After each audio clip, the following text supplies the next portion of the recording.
Welcome everyone to the Student Award session. My name is Raik Yakshis. I'm a researcher at the CCD COE technology branch and today's host for the next 90 minutes. I would like to point out that the session is actually pretty unique within the conference, since we are dealing not only with one specific topic, but we are able to touch everything, so from legal up to strat and politics, and also technical topics. Before we actually get started with the presentations of these three young scholars, I would like to introduce our award committee. I'm really proud that three former NATO CCD COE alumni joined us today, which had great success, or which contributed to the center with their work and made the center known in the community and cybersecurity. And they will select today the winner of the award, which will be announced tomorrow by the director on the main stage. So the committee is being formed by Kenneth Gier, who is a senior analyst at Zero Fox and also professor at Taras Shevchenko National University of Kiev in Ukraine. Ryan Artis, who is associate professor of cybersecurity in Tallinn University of Technology, and Christian Czosek, who is a major of the German Armed Forces and is currently serving in the National Military Third. So I would like to point out then and thank all the reviewers who actually rated those three young professionals, that they were the best ones of this year and could actually present their master thesis to all of you. And we would like to start with Mr. Andreas Hagmann, who is a PhD candidate in Cybersecurity Center of Doctoral Training at Royal Holloway University of London, and has a master's degree from the Department of War Studies at King's College, London. And we're really looking forward to see what you're going to present us about Stuxnet. So the stage is yours.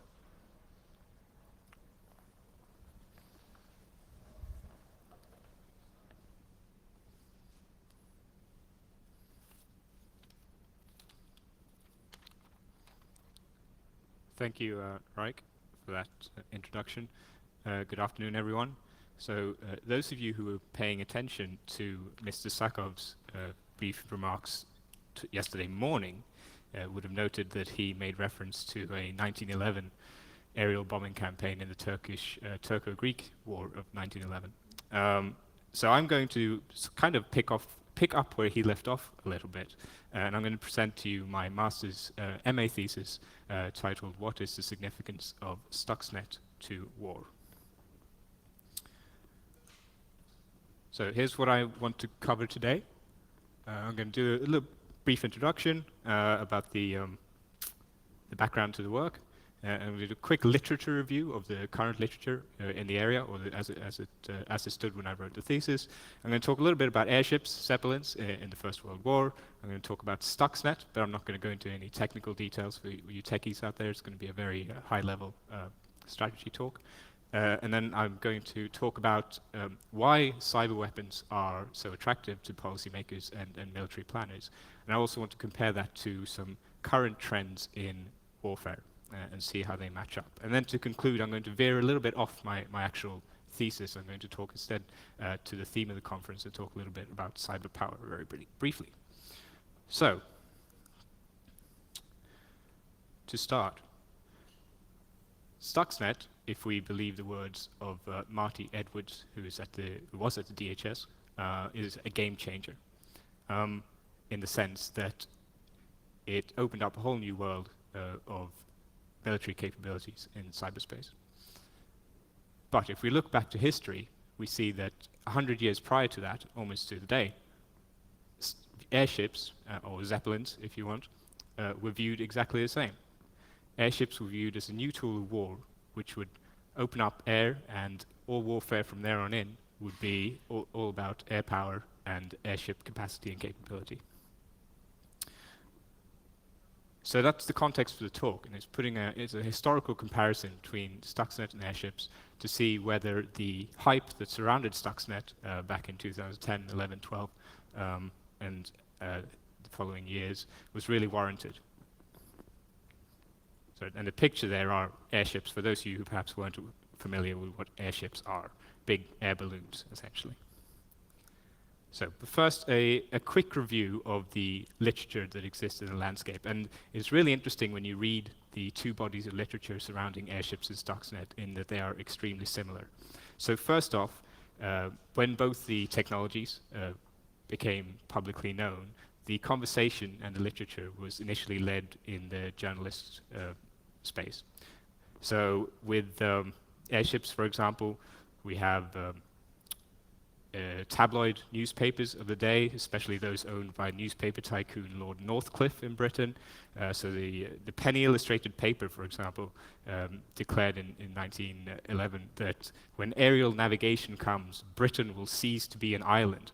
Now, for those of you who are British, and you are living in the beginning of the 20th century when you are a strong naval power and you depend on your navy to keep your country safe, and your island status is all you have, that is a very scary thought indeed. So it's a really inflammatory statement. And we see the same things with Stuxnet. So the Vanity Fair cover is not meant to be a pretty picture of Robert Patterson for the ladies in the audience, but the article I've highlighted there is Joseph Gross's 2011 article, A Declaration of Cyber War, which is a provocative title to start with. And he concludes by comparing Stuxnet to Hiroshima, which is a monumental statement, but I don't want to discuss the comparisons between nuclear war, but nonetheless, it is, again, inflammatory and particularly provocative.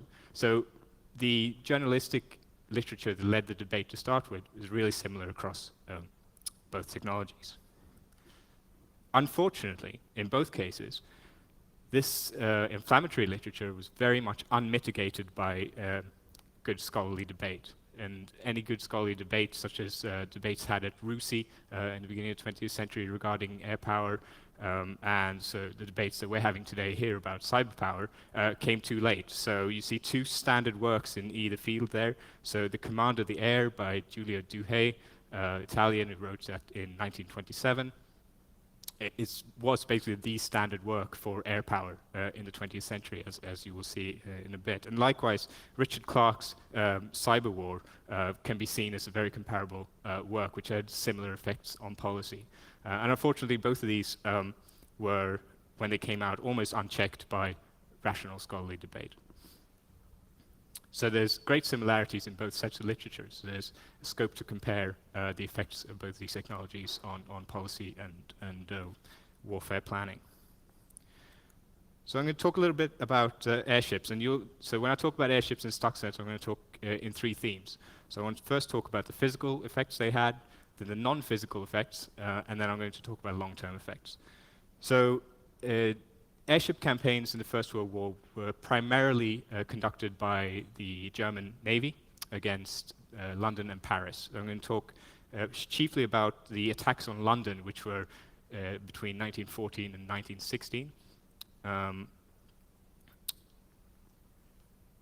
And because the reason I'm talking about London is because there's a fantastic study by Douglas Robinson, who's the authoritative figure on airship histories. He wrote it in 1971.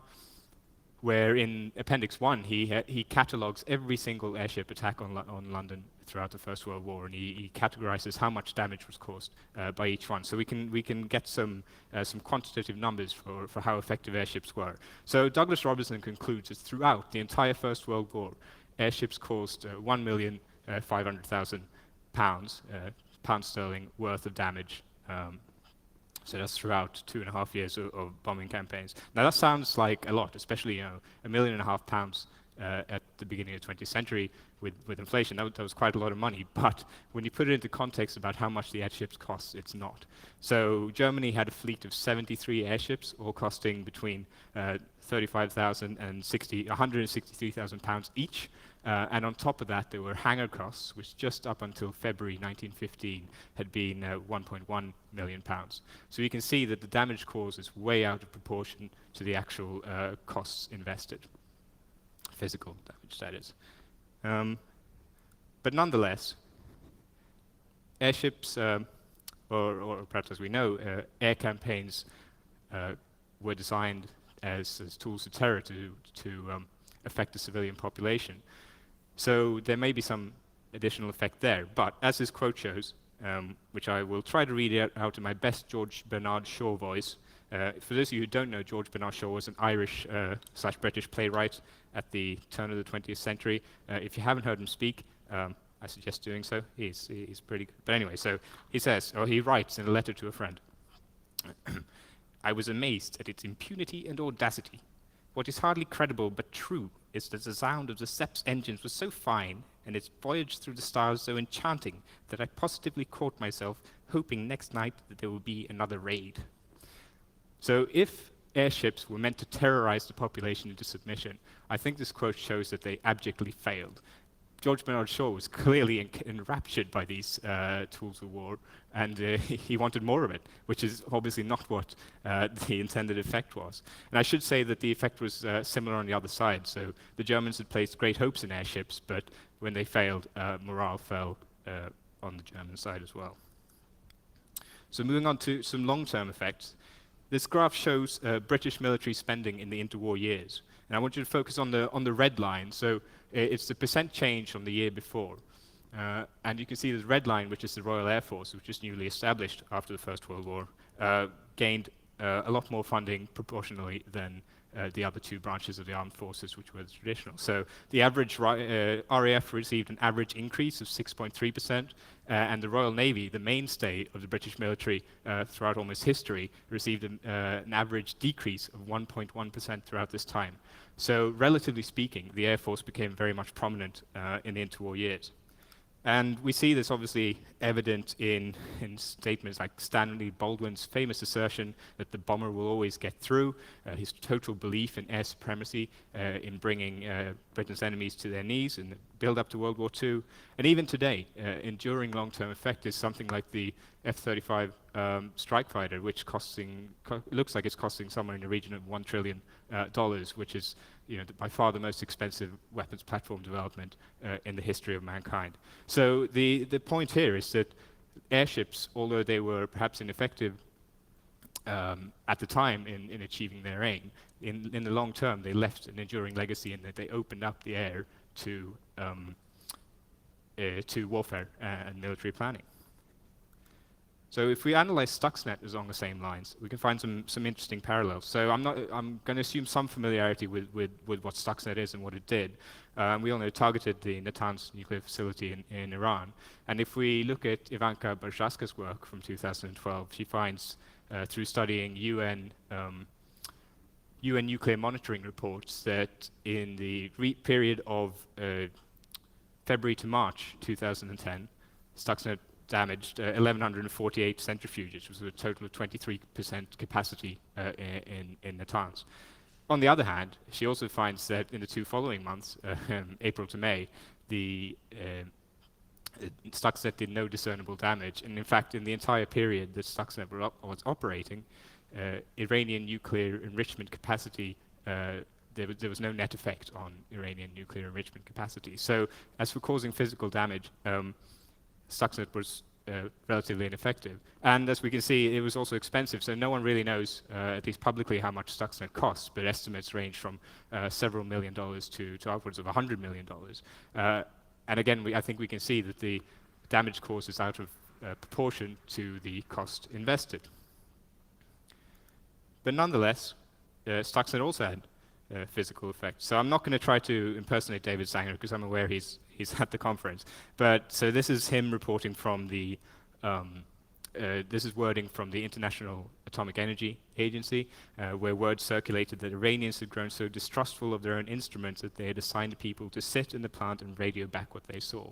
So Stuxnet clearly had non-physical effects that weren't necessarily intended. They were confusing the Iranians, and they were causing them to be fearful and scared of what it could do. Long term, however, we find some interesting effects, some which have been discussed this morning at the panel sessions. So you have to excuse my crude photoshopping. But what I'm intending to conceive with this image, convince you of with this image, is that Stuxnet has fired the starting gun in a cyber arms race. And a very dangerous one at that, because as we've heard, cyber weapons and capabilities have characteristics that render them very much different from traditional cyber arms races. It's very hard to perceive what other actors have in their capabilities and in their arsenals, and therefore a potential arms race in the cyber world can escalate quicker than a traditional arms race possibly can. So this image is obviously indicates that you can't put Stuxnet 2.0 on a USB stick and start waving it around like some sort of apocalyptic menace. That doesn't really work, whereas it did with nuclear weapons. And that's why that arms race so far hasn't ended in complete catastrophe. So that is an important long-term effect of Stuxnet. So having compared Stuxnet and airships, I want to move on. So that sort of places Stuxnet in a historical context. So I want to move on and look at not necessarily the future, but what the present is like and what the present strategic and military environment looks like to see how applicable Stuxnet-like weapons are to warfare today and perhaps tomorrow. Oh. So there are three, as I perceive it, primary attractive points of cyber weapons. Firstly, they are stealthy. Obviously, because they are not physical missiles, as it were. They don't have ballistic trajectories that can be traced and mapped. And so attributing attacks to a particular actor is difficult, but we've heard a lot about that, and you all know about attribution and the benefits of the attribution problem if you want to remain anonymous when attacking. The second is cost, and I don't mean, I've already said that the costs of Stuxnet were out of proportion to the damage caused, but I don't mean monetary costs. Here I mean political costs. So because you can use cyber weapons anonymously, you don't need to invest, if you're in a democracy, you don't need to invest political capital in your electorate to get their backing to launch an attack. So you can pretty much wage, I guess, low-level war, if you really wanted to, without the public even knowing, and therefore without their approval. So the political cost of waging cyber war for your own behalf is less than it would be with sending in perhaps ground forces and boots on the ground and that kind of thing, which everyone wants to avoid. And then finally is speed. So cyber, with the increasing interconnectedness of the world and fiber optic cables being laid across seas and across continents, cyber weapons can potentially be deployed across the internet in a matter of milliseconds to anywhere on the globe, depending on how your target's configured, obviously. But this is clearly still a lot quicker than even a ballistic missile, which will take anywhere between minutes and hours to reach its target. So there's and with speed, that means you can avoid protracted conflicts potentially. Sending in ground troops is obviously a very slow procedure, but sending in a cyber weapon isn't, at least the deployment phase. So those are sort of the three, as I see it, main attractive parts of cyber weapons. So what I'm going to do next is I want to look at how these attractive characteristics line up with what I see as the two prevailing trends in modern war. And the first, the picture on the right, is General Sir Rupert Smith's concept of war amongst the people, which is the book he wrote in 2005, where he outlines that war today is not fought on distinct battlefields with easily to identify opponents, but it's fought between factions that might not necessarily have a clear allegiance. It's fought in urban battlefields predominantly, and it can be very difficult to tell friend from foe. And he contends that in these environments, it is a lot more important to convince the enemy that you are right and they are wrong than it is to kill people and destroy things. Now, with cyber weapons like Stuxnet, that is, that are aimed at physical destruction, this doesn't seem to match up because Stuxnet only aimed really to do physical stuff. It wasn't aimed to convince, directly convince Iran of the will of whoever used Stuxnet, and it hasn't even been publicly acknowledged. So the way I like to put it is the rifle muzzle of a Marine might look a lot more convincing to someone on the street than some imaginary ones and zeros floating about in cyberspace. So that's a very modern trend in war, but one that I think is very important to keep in mind when we're looking at cyber weapons. And the second one is an old one. Karl von Clausewitz, the Lord of War, if you want to call him that, at least in the Department of War Studies, his On War, which he authored in the 19th century, where he says that war is an act of force intended to compel our opponents to do our will. And that very much speaks to the modern trend. So there's this enduring trend throughout all of war, which Clausewitz identifies, and every single war he says is, this is the aim, is you're trying to get the opponent to do something that you want them to do. And that's very much ties in then with what I was saying about modern war, is that that's what you want to do. So there's enduring and modern trends within war and warfare that sort of render Stuxnet perhaps not applicable to that environment. Or to today's warfighting environment. That's what I want to say. So, rather than conclude by summing up, I want to conclude, as I said, by discussing a little bit about the theme of the conference here today. So, if we look at traditional notions of power, you say you have three branches. You have the military power, which is hard, and you have diplomatic power, which is soft, and you have economic power, which falls somewhere in between. And if we look at Stuxnet clearly belongs to hard power. It's a military capability. So it's an expression of hard power. But as I've already explained, in today's world, you need a lot more than hard power to convince your enemy that you are right. It's about the softer skills, it's about the diplomacy, and it's about building links and relationships and economies. So my advice, I guess, to finish to policymakers and to military planners and to government decision makers is to not look at Stuxnet as this game changer, as Marty Edwards said, but look at it as something which you can add to your arsenal of weaponry, and that's going to that can be used in conjunction with other warfighting techniques and tools, as we've heard plenty of today and yesterday. But don't rely on these wonder weapons. Airships showed that wonder weapons might look fancy, and they might really genuinely open up new dimensions of war, but in and of themselves, they don't change what war is ultimately about. And that's the message I want to leave you with. Thank you very much. Well, thank you, Andreas. It was a nice presentation, and now we are waiting for questions out of the audience or the committee. If there are any, please raise a hand or stand up. I'll start. Yes. That's okay. So, in your opinion, was the Zeppelin really the right analogy here? Because Zeppelins, airships, aircraft, they have not really gone away. We still have aircraft, lots of air travel, but it is not as ubiquitous as IT is. It's easy to find people who have never flown, but it is getting more and more difficult to find people who have never used a computer.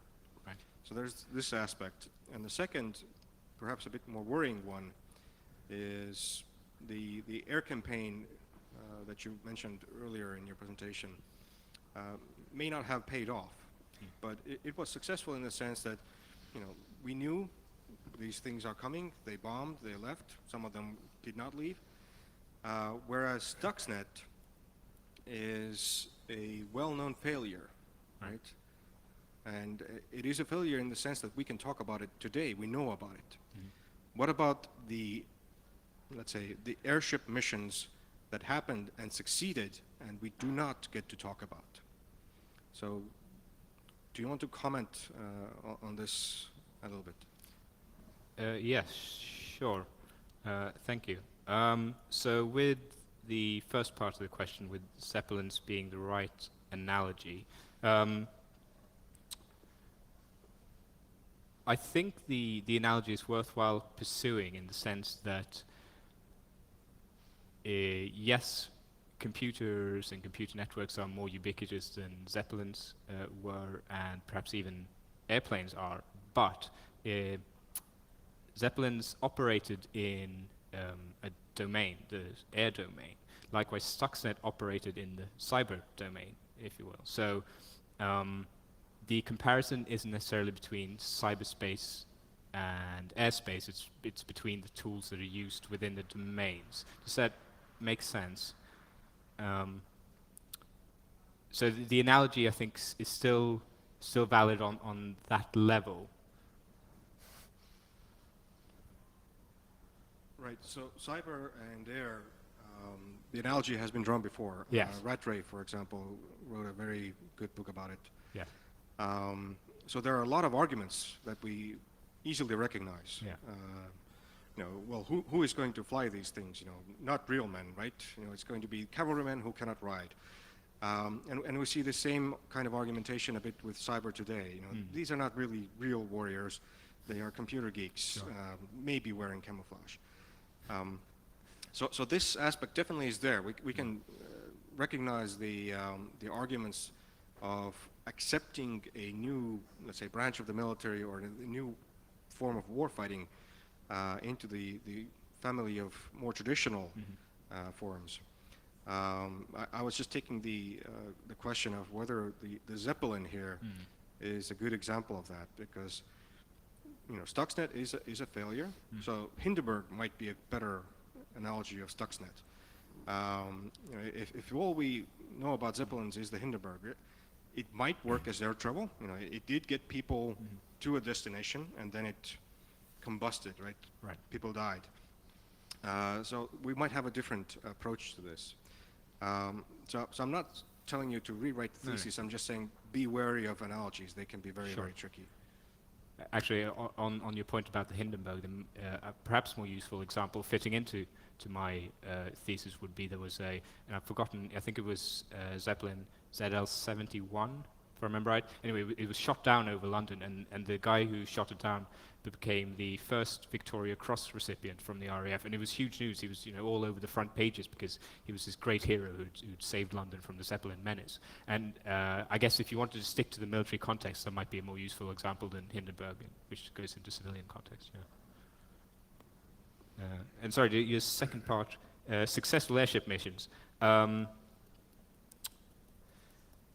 They were successful, but there weren't any that were wholly successful. In fact, by and large, the airship campaigns really showed the limitations of the technology.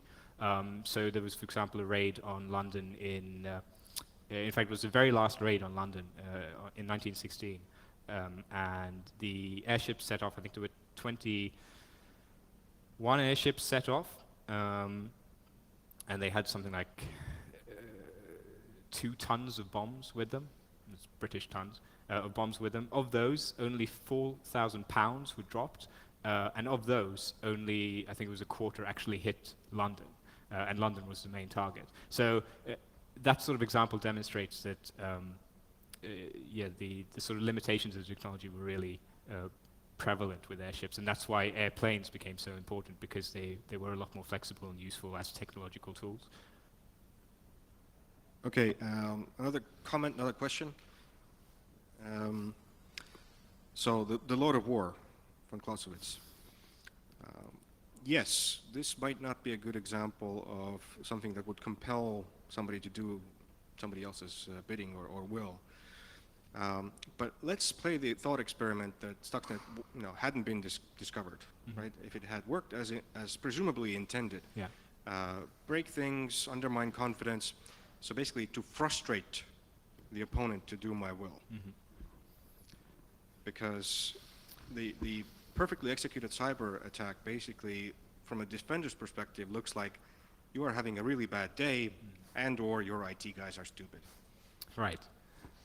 That's an interesting thought. Frustrate your opponents, do you well.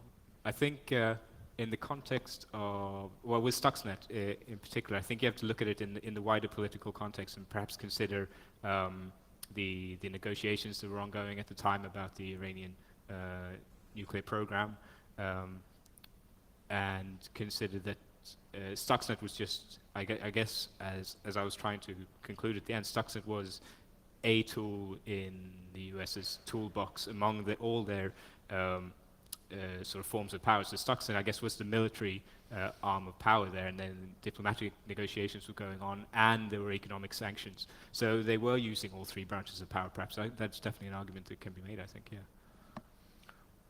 Well, thank you for the questions. Thank you, Andreas, for your presentation. We have something small for you to grow in your flat or garden. Fantastic. Enjoy it, and yeah, thank you for the presentation. Thank you very much.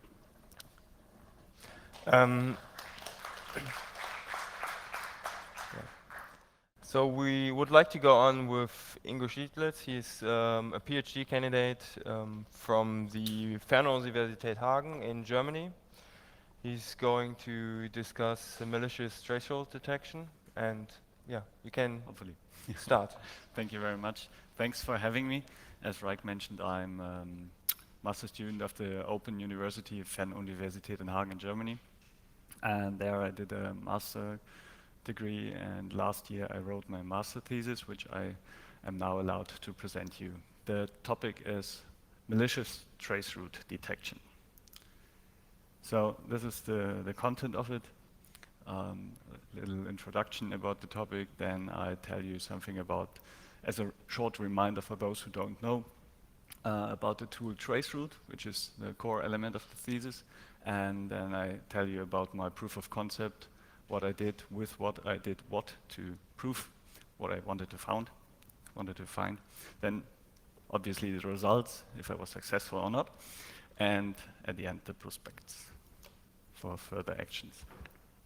So, as you can imagine, like in every situation where an attack is going on, a conflict area or war situation, before an upcoming attack there is a kind of a reconnaissance phase where the attacker tries to get as much as possible information about the target area, surroundings, conditions, to be prepared for their attack, to get better results, to achieve the goal.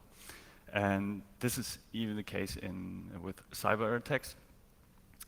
And from the defender point of view, it would be very helpful to get a very early detection of these reconnaissance phases, so you can prepare for these upcoming attacks, or even take steps or measures to prevent them, block them, mitigate them. But what does an attacker do? Attacker can use, obviously, publicly available information, like in computer networks, routing information that are available on the internet, or they can gather information by themselves, passively or actively. And I want to talk about an active information gathering that they maybe or maybe not use to scan and map the target network structure of a possible target. So what do they want to do with such a network mapping? They can try to find out the structure, obviously, all routers, all hops, all target systems, and about possible vulnerabilities and attack vectors. One possible tool for this is the small computer program traceroute. Most of you have heard of it, probably used it a lot of times, and I will tell a few slides later about the mechanics. So for now, let's ask the question, is it possible to detect trace routes that are used in a maliciously way for an upcoming attack in your network traffic or not? And if yes, what can we do with this information? From a defender point of view, we can start the attribution of a possible attacker way earlier than at the point when the attack happens. Or we can try to mitigate, block, or confuse the attacker by showing different network segments, wrong information, or even hide network segments by changing the routing. Change the routing. But what is traceroute? For those of you who are not the technical guys, a short reminder. Traceroute is a small computer program, basically originally invented as a network diagnosis tool. So system administrators can use it to send packets toward a target system, and then there are answers coming back to show the route via the hops the data packets has to take or have to take, and the latency the packets use or have for a round trip, so you can see how fast your network is, the response times, and even like the program ping, if the target system is available or not. Traceroute is available for the use of three protocols, TCP, UDP, and ICMP.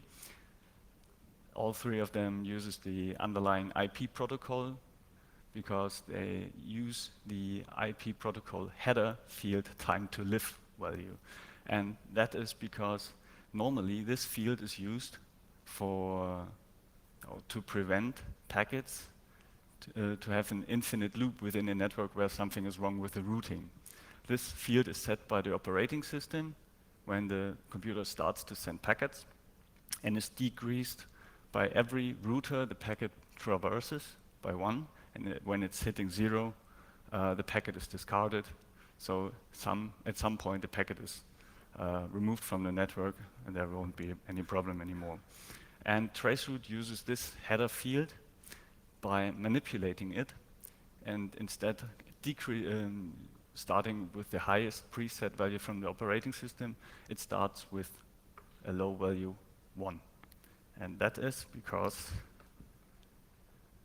it's luckily my only picture instead of so many others. But here I can show you how traceroute works. You have a source computer, the attacker system, or your system if you are in a lab environment.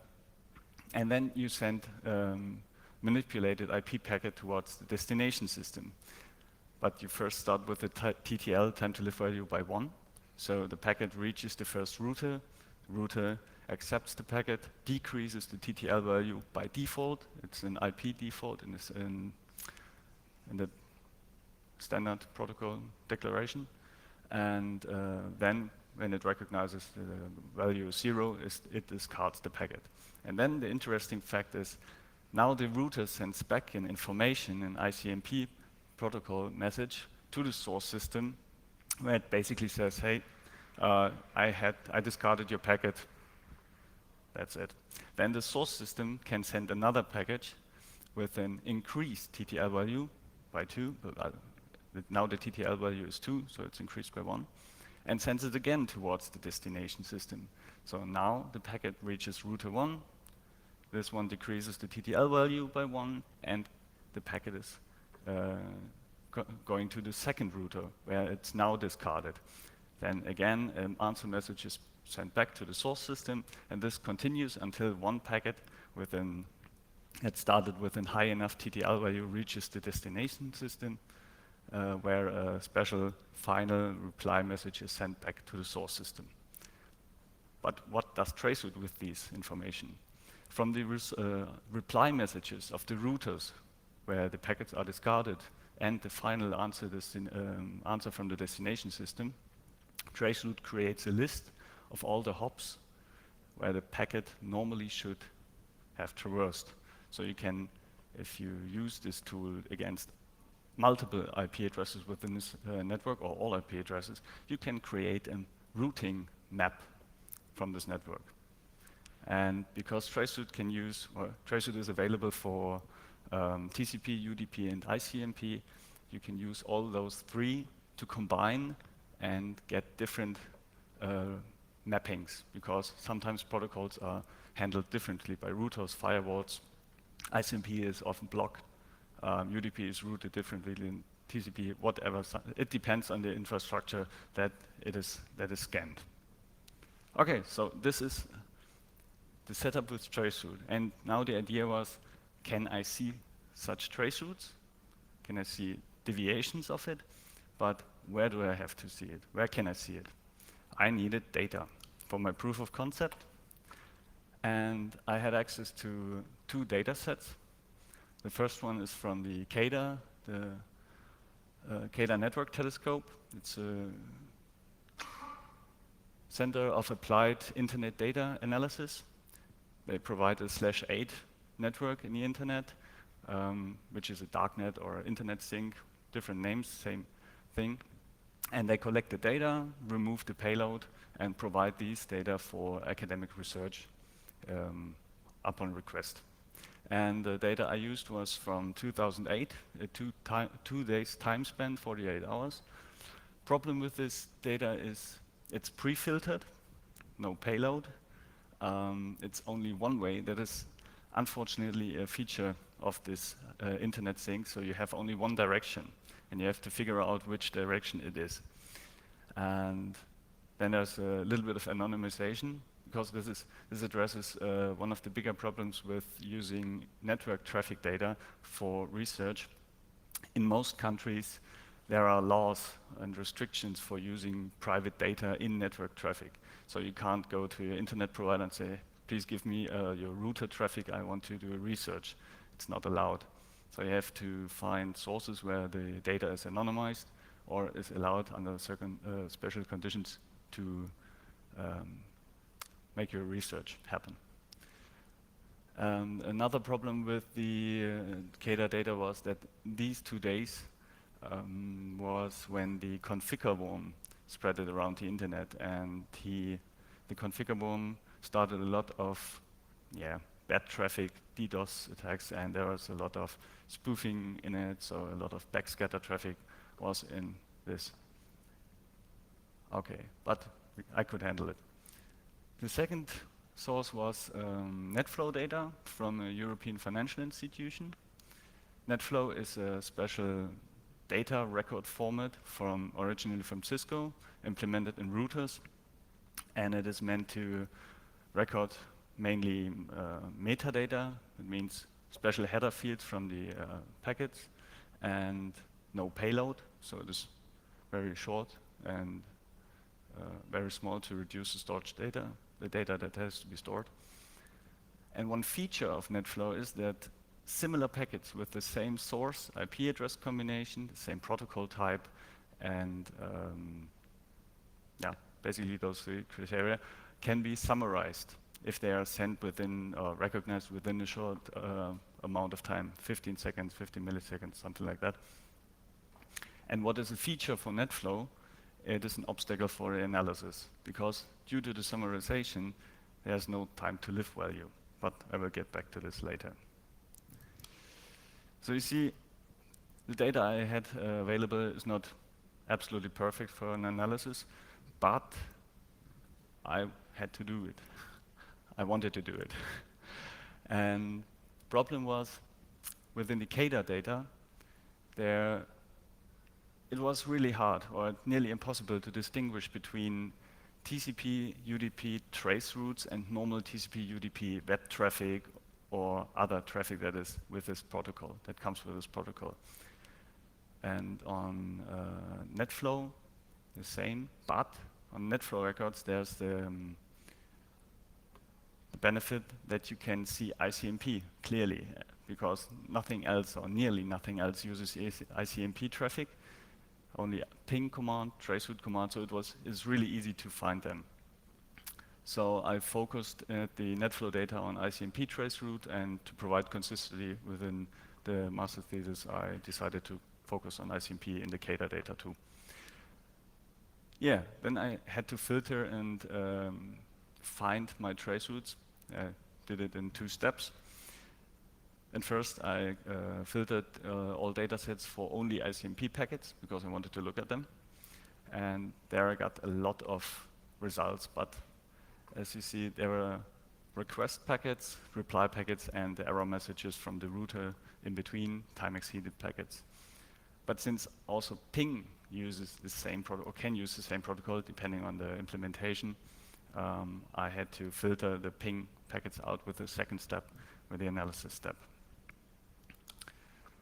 So I created decision chains that are basically abstract rule sets that look at the header fields or the criteria that define a protocol and the behavior of the packets from a maintenance traceroute. So I can build up a ground truth for a non-malicious standard maintenance traceroute by defining the criteria that have to be in there. And then I reformulated them as questions. And when I check the packets in the data set or in my pre-filtered list, every decision chain where every question could be answered with yes would be non-malicious maintenance traceroute, and every deviation from this, where a criteria or question is answered with no, or every question is answered with no, that means there is some deviation, possibly malicious, at least suspicious traceroute. Then I looked at the CADA data, I started with it, and I could see that there are only very few reply packets and nearly no time exceeded packets. So I assumed that it is the ingress channel from the network traffic, not the egress traffic. So I looked for ICMP request packets and could found a lot of them. Yeah, then I had to create two different decision chains for the first packet of a traceroute and for all subsequent, because the decision chain for the subsequent packets could rely on the existence of a first packet. That made it easier. Then the results of those two decision chains were merged, and so I had a list of the traceroutes I wanted to look at, and surprise, surprise, I could found traceroute. Two types of traceroute, or two patterns of traceroute were found in the CADA data set. The first one is probably a maintenance non-malicious traceroute, because all the behavior of the packets seem by now like a normal maintenance traceroute. There are 3 packets per TTL, that is standard for Linux traceroute. The TTL is increasing in order from 1 to 6, for example. There's a 5 seconds time difference between the packets, which is the standard timeout value of a Linux traceroute. That means there were no answers allowed by the network or not given by the host, by the routers. And a lot of occurrences of those type could be seen, but each one with a different IP, source IP, destination IP combination, and there was no regular occurrence, no exact the same time difference between the occurrences of these pattern, so of these traceroutes. So I guess it was mixed up and maybe a maintenance traceroute, or most likely. This is one example. The first row, you can see the 5 seconds time distance between the packets, and at the most right corner, the increasing time to live value. The first row is a little problem with the network telescope. Every traceroute that could be seen in this is only, where TTL is 1, is only 1 packet captured. I guess this is by the mechanics of this network telescope. Okay. And the second traceroute I found is more probably a malicious traceroute. Some criteria were the same, like increasing time to live value, many occurrences of this type, no regular occurrence with different source and destination IP address combinations, but as a deviation from the first example, there was only 1 time to live packet, 1 packet per time to live value, and there are 3 seconds difference between the packets, like in comparison with the first example.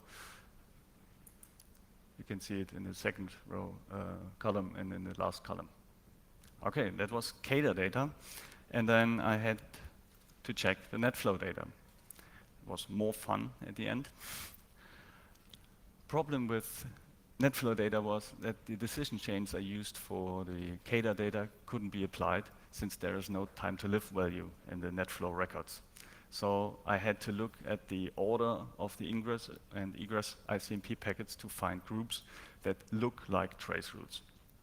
So I looked for, or I searched for groups of NetFlow records where the ingress packets and the egress packets had the same number, count of number, but couldn't find any. So I assumed there's also no, or at some routers and destinations, no answer allowed. ICMP is blocked by some devices.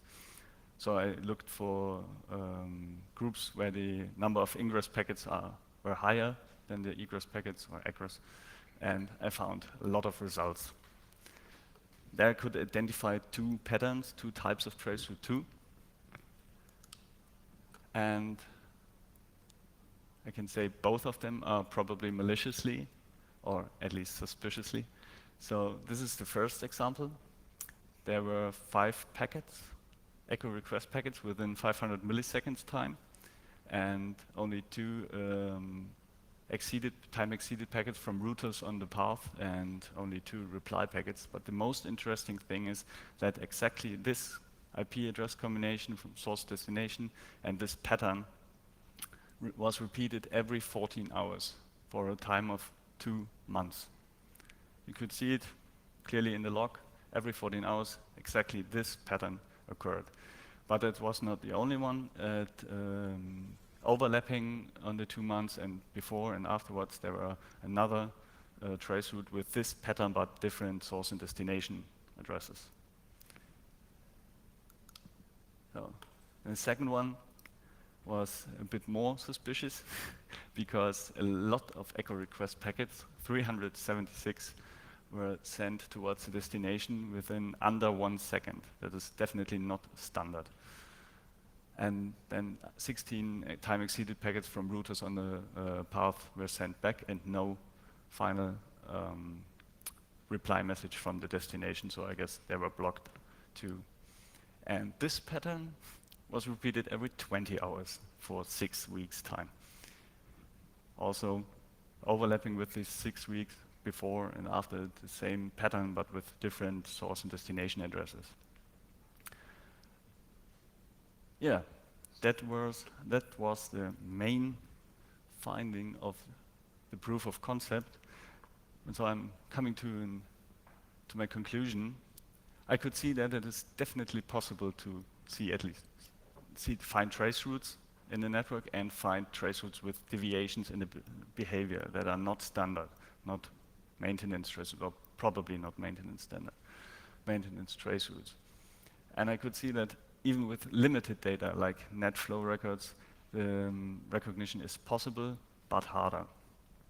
But it works with normal unlimited network traffic, where I could have all information from the header fields and the back channel too.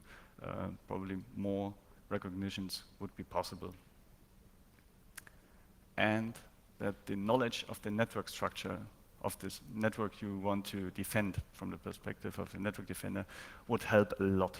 So you would know how many hops you have, how many hops and the systems are allowed to answer in these protocols you are monitoring.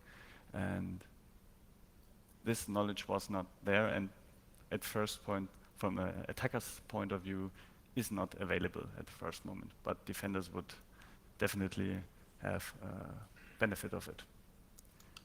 Okay, that have I done last year, and I want to continue this, so a short prospect of next actions. I would definitely love to continue with the analysis, and so I will attend a PhD study in the next weeks with my university. And the main goals for the entry point of this study in this area is that I want to improve the analysis step and the decision chains. So I can not only look for ICMP trace routes, I want to expand to TCP and UDP as well. Then I think I can put individual threat categorizations to the single criteria in the decision chain to create a finer granularity and create a threat assessment matrix. So if deviation in the trace route occurs, there is a better assessment of the possible threat behind it. then there's definitely more potential in net flow analysis. There can be more seen if you have access to the net flow sensors. And I would like to see if there are new or different techniques to create traceroute-like results or to map structures, network structures. So the main goal is to improve the reconnaissance detection at all and put the time when such detection is possible forward to give the defenders more time. And that's where I can finish now. If you wish to provide feedback, critique, information, help, or any data to analysis, please contact me on this email or just talk to me afterwards. Thank you very much.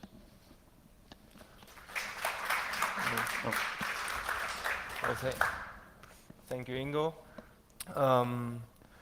Do we have any questions? I believe so. Yes, I can see already. Yeah. I thought so, yeah. This time it's my time to be first time. Some questions to start with to clarify what your assumptions and your work you have done. Have you verified your assumptions? I mean, you looked, as far as I understood, you looked into the data, you saw some patterns, you assumed these patterns as being maintenance, whatever it precisely means, or being malicious, and then? So have you looked into implementation? Have you run some sort of tests of Yes. different implementations, looking in how this looks in traffic, comparing to what you have seen there? Could you elaborate on this? With the CADA data set, it wasn't possible since it's from 2008 and I don't have access to the network telescope real-life data. It's only available for some governmental organizations. But with the NetFlow record, I had real access to the real live data stream. And of course, I sent own trace routes, maintenance trace routes towards the sensors to get the ground truth, to create this decision chains in the first place. So I could compare them to the findings and estimate that they are not maintenance trace routes, if this is the answer. So the fact that the interval, for example, changed from 5 to 2 seconds, which is not, this is not an implementation issue. You confirmed this. Or the fact that only 1 packet instead of 3 has been sent. Yeah. So this is not reasoning for this is not that it's a different implementation, just a different tools, but it's indeed that someone crafted something special. That is one of the bigger problems. You can't say 100% that a deviation is a malicious trace route or suspicious. It is suspicious because it is not standard. I looked at the standardizations of the Unix and Windows implementations of traceroute and tried to find out the different network scanners that are available to compare them, what they use in patterns. And then I can estimate that reduce from the timeout value from 5 to 3, for example, is not an implementation that is standard. So it should be a traceroute with a crafted IP header, or with a crafted produced flow and pattern network packet pattern by the attacker. Okay. Another thing, you in the very end pointed out that you were also, it seems that you also were looking for the frequency of traceroute requests.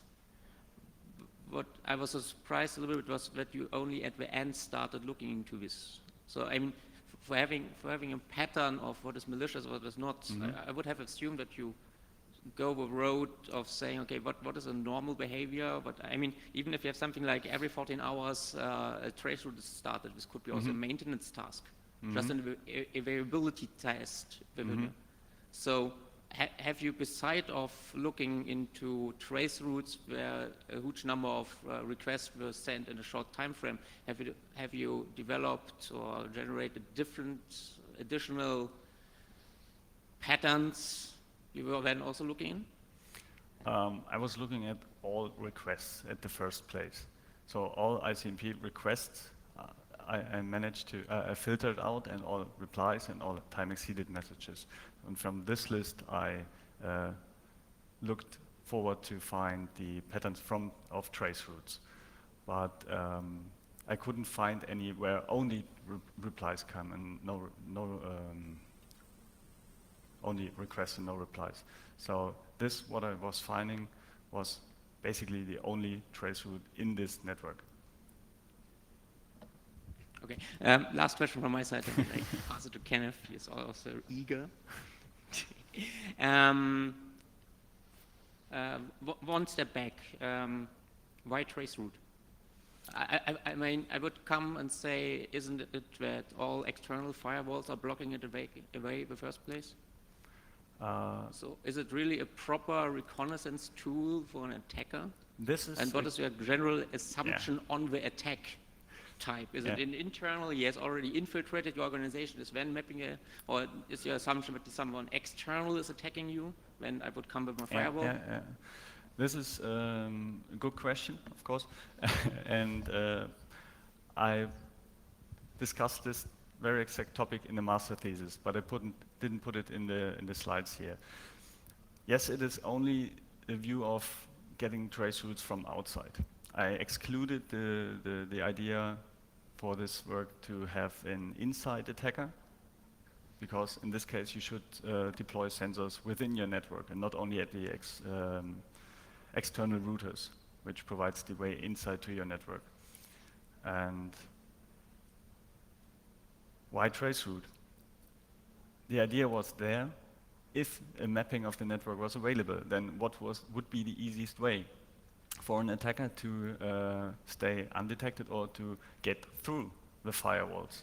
And because traceroute is available for TCP, UDP, and ICMP, attacker can have the chance to use every three of them to obtain obstacles like a firewall that's blocking UDP or hosts that are not allowed to answer ICMP.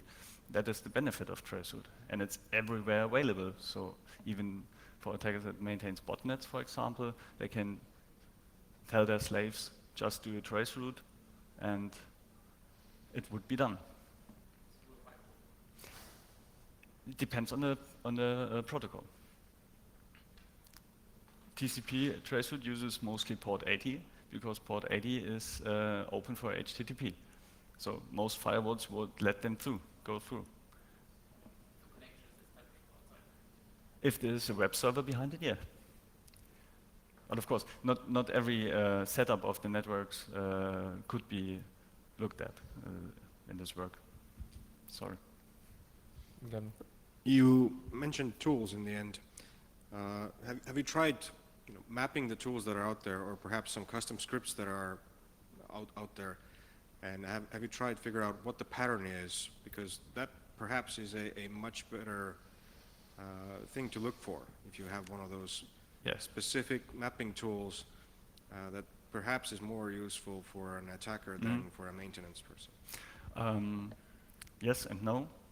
I try to look to find out what possible tools there are, like famous examples, Nmap, for example, and then how they do their traceroute scans or their traceroutes.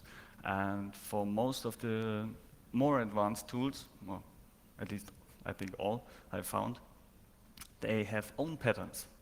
And especially Nmap uses dynamically patterns, so they create the number of packets and the time to live values every time dynamically. So I couldn't see in this time and for this data a regularity in creating the traceroute patterns from these tools. So I couldn't find two patterns that looked the same and could be connected to a tool I was looking at. So the repetitions for 6 months, 6 weeks, 20 hours each, it shouldn't be a normal open source tool or whatever, but I guess it is a script from somebody that has its finger on the keyboard. One last question. Okay, but if I might connect then to this, then basically you are saying that you have looked into common attack tools, if you want to say that Metasploit is something like this, and found out that you cannot detect it in your database, in the data you have collected. It will be harder. It will be one of the next steps. because now it's only from the data set. I can assume that I have one external router, and the further aim is to expand the view to a bigger network, like an autonomous system with several links outside. And then, of course, you have to merge all the data from the several sensors to one list, and then you can try to figure out if there are packets from such tools to create individual traceroute. Well, thank you, Ingo, for your presentation. We are looking forward to your Thank you, PhD dissertation, and maybe we're gonna see you again then. Hope after so, that. hope so.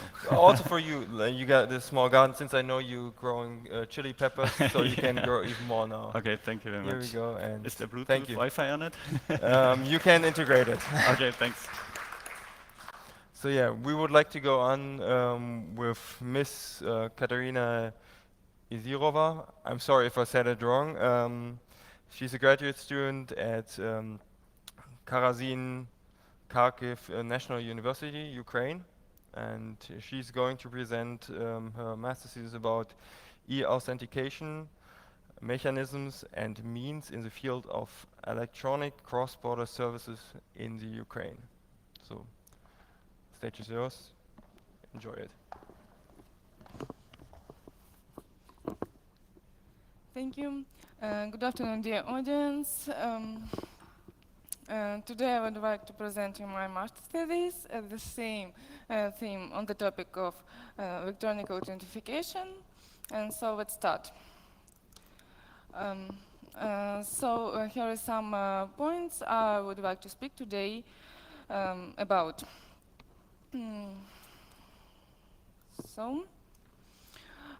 Today Ukraine is actively moving towards the harmonization with the regulation of the European Parliament and the Council on Electronic Identification and Trust Services for electronic transaction in the internal market in 2014, as well as with the other requirements in the field of electronic trust services.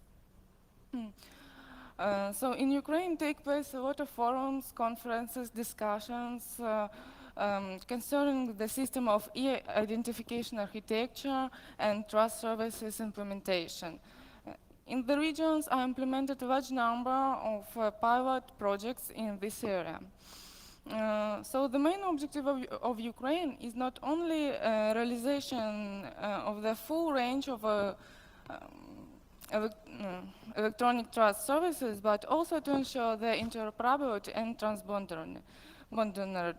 From this perspective, it is important to ensure legal, functional, and technical interoperability, electronic trust services infrastructure, which are going to build in Ukraine with the European systems.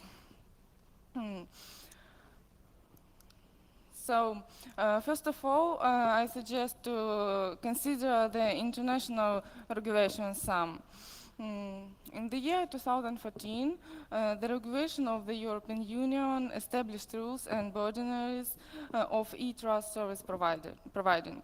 Since that time, active process of the revision of regulatory framework started because of the new requirements. A special project called Mandate 2060 was started. Its goal was to normalize and structure the documents in the field of digital signature, e-identification, and trust services. Our analysis showed that electronic signature technology is used to provide other trust services like timestamping, for example. In addition, electronic signature became the most important verification element of other services like identification, authentication, electronic documents, and of course electronic shared delivery. On the slide, Here is shown the groups of documents which was formed as a result of Mandat 4060. They combine documents for the common usage area. Moreover, for easier orientation in the array of standards, because there are quite a large number of them, a special numbering scheme was introduced. That scheme reflects all modifications that have been taken place from the very beginning of the delivery some document. Let's take more detailed consideration of the subject field. Okay, after carrying out research, I can build the next ontological model of the signature, which is presented on the slide. It allows to see the correlation of terms and concepts. Any signature contains the information about it and about its attributes. In turn, signature has its own attributes, which is used for their specification. It is implemented in the scheme of in the signature scheme, which is should describe the algorithm of creation, verification, and generation of the signature. Constraints for signature have to be set in the special rules which are established in the guidelines and are based on the researches and calculations. So depending on the target system, different type of signature, digital signature can be chosen. What about services of qualified electronic signature? They could be provided only by qualified providers who have to use only special equipment which has certificates issued by complement authorities. So the next model is signature policy, which should cover the whole life cycle of the signature, including the process of creation, augmentation, and validation. Policies determine supervisors responsible for registration and changes to them, as well as development of new regulations depending on changing external conditions. Okay. So, in the basic signature process, which is represented on this one, we have two main actors, a signer and the verifier. Both of them have has their own processes. So let's start with the first one, is the signer, who creates a digital signer using a special system, which consists of application, who applied creation constructions and a signature creation device, which can be represented like by hardware or software device. This system works in a special environment which is combined by physical, geographical, and computational devices. Okay. The main part of the data creation data is the private cryptographic key, which should be held in the secure cryptographic device. And during the whole lifestyle of the private key, it shouldn't be extracted from such devices. Okay, the inverse process to creation digital signature is verification or validation one. They have the similar structures. For signature validation process is used a special application, but signature verification can be provided only with the secure verification device. For signature verification is used public cryptographic key. The additional process is the process of validation is restricted with a signature validation policy. The service of policy of signature, as well as other which are determined in the regulation 2014, are trust services. Let's see the model of them. Trust service is an electronic service which ensures the trust and confidence to the users. To get such services, user has to own sure token, which is conferred by hardware device. Due to the requirements of the regulation 2014, trusted list was established. This list display all status of trusted service providers. So it was a quite short review of the provisions of the project mandate 2016. And in Ukraine now started the active process of on harmonization of the European standards. In the end of 2014, according with Minister of Economic Development and Trade order, 55 international standards and recommendations were adopted in Ukraine. Now the new propositions of harmonization, the next groups of standards are preparing. The harmonization is carried out by matching, which is the more convenient if we want to save time and resources to implement standards in the practice. Just a couple of weeks ago, the results of the first and the third groups of mandate 2060 was implemented in Ukraine too. So, adopting of such a decision will help Ukraine in building a secure system, including in the case of cyber attack. From the one side, uprising on information society and globalization on information resources creates a basic for effective social and economic growth of the state. But on the other hand, it makes government, bank or industrial networks and system very accessible for the cyber attacks. On the slide you can see the regular basis of the national system of cybersecurity of Ukraine. The possibility of using information technology in order to realization military or political confrontation, terrorism, hacker attack are very anxiously. With the development of information society, cybersecurity is becoming one of the part of national security. According to the cybersecurity strategy of Ukraine, the main goal for us is to create a modern and flexible national system of cybersecurity to protect the Ukrainian nation interests in the information sphere.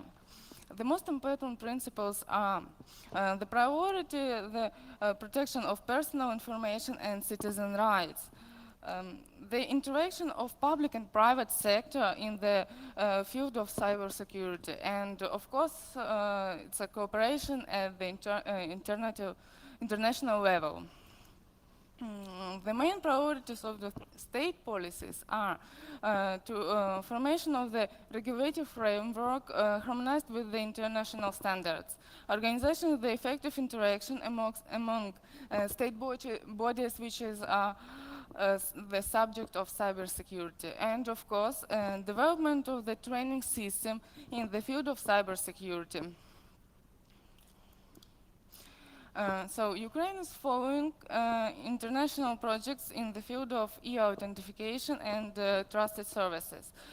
For example, the project of the Ukrainian law called Electronic Trust Services is focused on fundamentals of the European Union regulations, but it also takes into account the system which is already exists in Ukraine. The national system of electronic digital signature was granted on the 2005, and you can see it on the slide.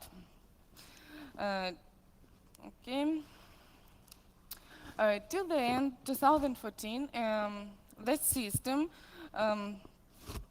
have such national standards implemented in itself. But now, Ukraine adopted two new national standards, which were designed by Ukrainian specialists after deep research. It was in the very beginning of the 2005. So now existing system in Ukraine can use any of these national or international standards, but those systems which were designed after the June of 2015 have to implement the two newest national standards of block shipper and hash function. Because Ukraine moving towards European integration, we use the internet standards among with the national ones. The model of electronic identification infrastructure, which is offered by me, is projected grounded on the national and international normative regulation. At the basic, adopted a combined architecture of a decentralized model of e-identification with the opportunity for using mediator hubs of some identification schemes, for example, mobile ID or bank ID. The trust in this model is achieved by adopting single policy of identification using by different providers. System should compose which such parts like subsystem iterating with the different schemes of electronic identification, as well as management system and data protection system. So such system aimed to implementation of regulatory procedures and process of electronic identification and authentication, as well as providing an access to public services in electronic form, ensuring interoperability and capability between them. And also it should be mentioned that system is development towards integration of information and telecommunication systems as a part of cross-border interactions. Such means of authentication should be available. It was chosen because some of them are already spread in regions like pilot projects. Okay, for the operational implementation, different providers of e-identification schemes should be chosen the EID hub model decision. Using such broker, all of mentioned type of authentication are available.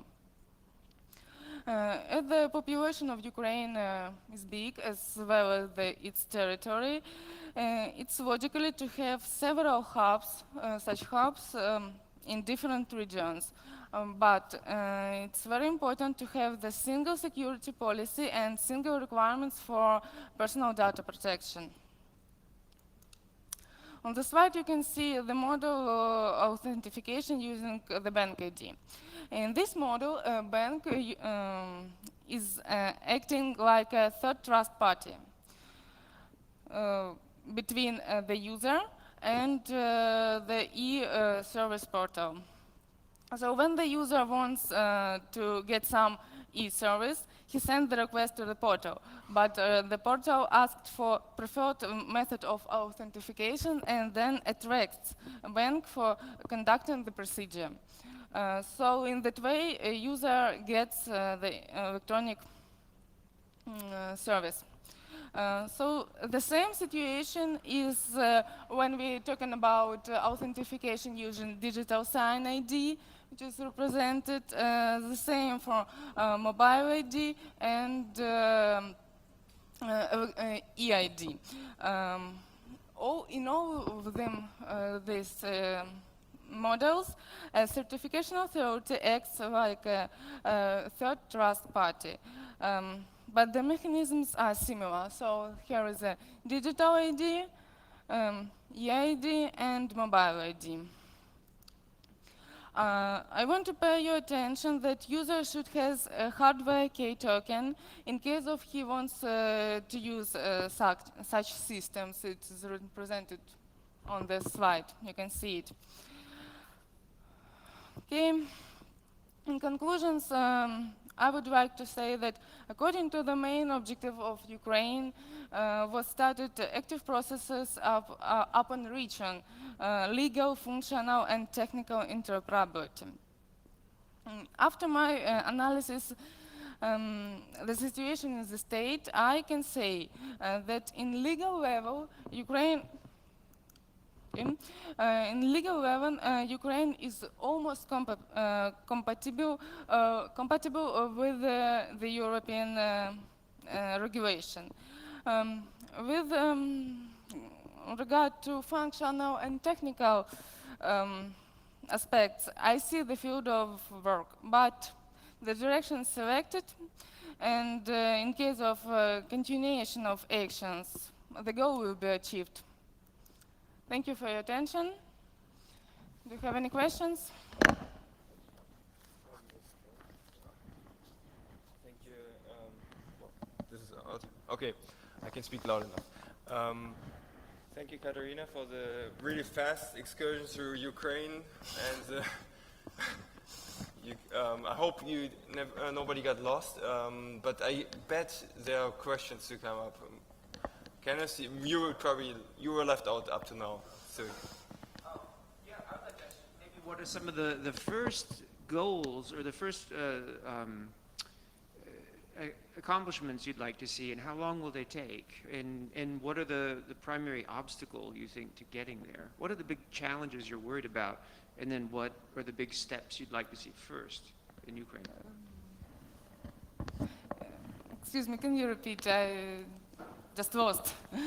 Yeah, so you provided a lot of the way forward for Ukraine, yeah? Yeah. In terms of e-governance, administration, authentication. But what can you name a primary obstacle, a challenge, or a accomplishment? Where would you like to be in a year, in 2 years for Ukraine?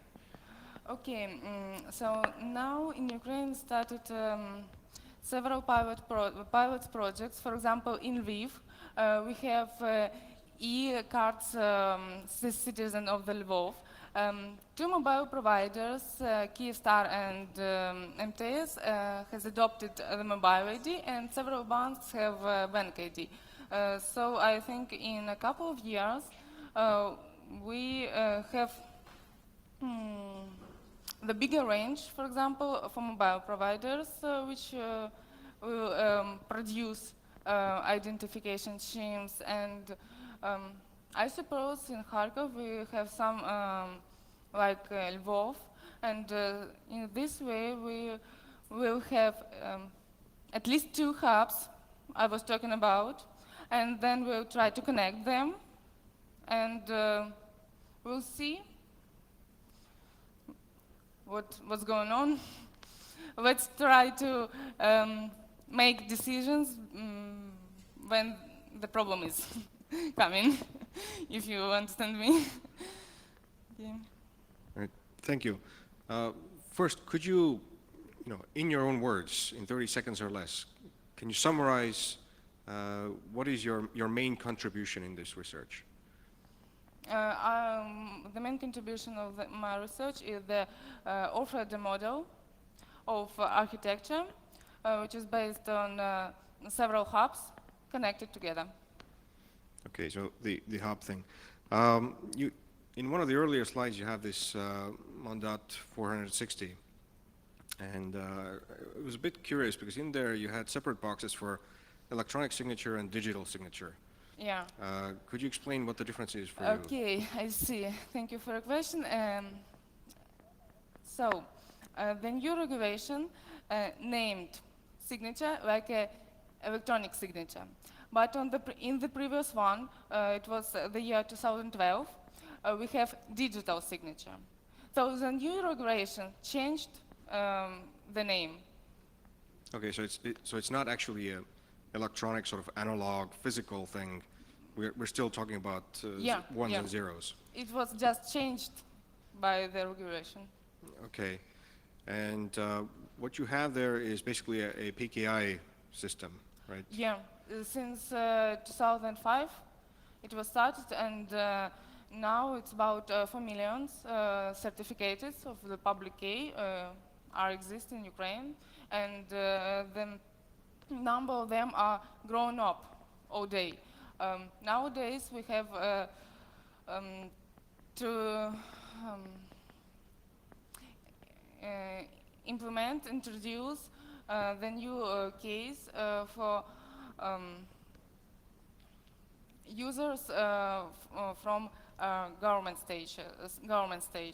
It's very important, I think, because earlier the problem of information security was carried out only financial sphere, and now we have the moving from the government towards information security. Okay, and then just a final question on the hub. So if it is a PKI implementation, then instead of the hub, would you not be able to just agree on some certificate authorities that all of you trust? So all of these different alternative signature mechanisms trust. I see. I was thought about such decision, but it will take more time to find a compromise between different systems. Using such hub, using such broker, will introduce it more faster. Do we have time? Well, one question, please. One last question. Okay. As far as I now understood, your work basically is that you took European standards, derived a model out of it, of an ideal implementation following the European standards, and then compared it to your country's implementation at the moment, right? Yeah. Okay. On the last slide you showed on your presentation, you had this on the conclusion side, you said that on the legal side you basically are fulfilling all the European requirements, and on the functional and on the technical field not. Could you please elaborate a little bit more, maybe by giving some examples where you found a difference on diversion from the requirements in the technical and functional field? Okay. What is missing? The last, one more time, the last. I mean, you looked into the standard, you identified what needs to be implemented, and you compared it to your country. So what is missing? What your research showed, what is missing and needs to be implemented? Okay.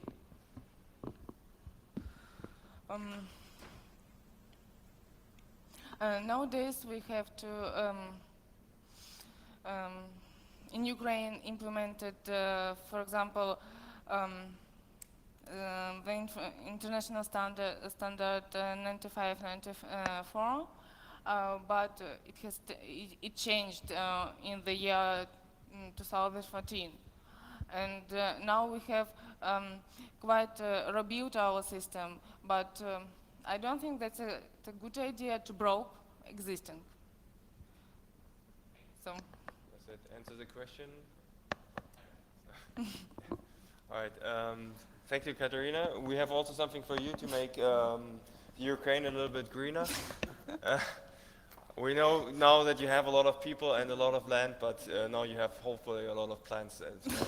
Thank you. So, congratulations and thanks for presenting. Thanks to everyone, especially our committee, contributing with so many questions. I hope they were successfully answered and hope to see you tonight at the dinner, and thank you for attending.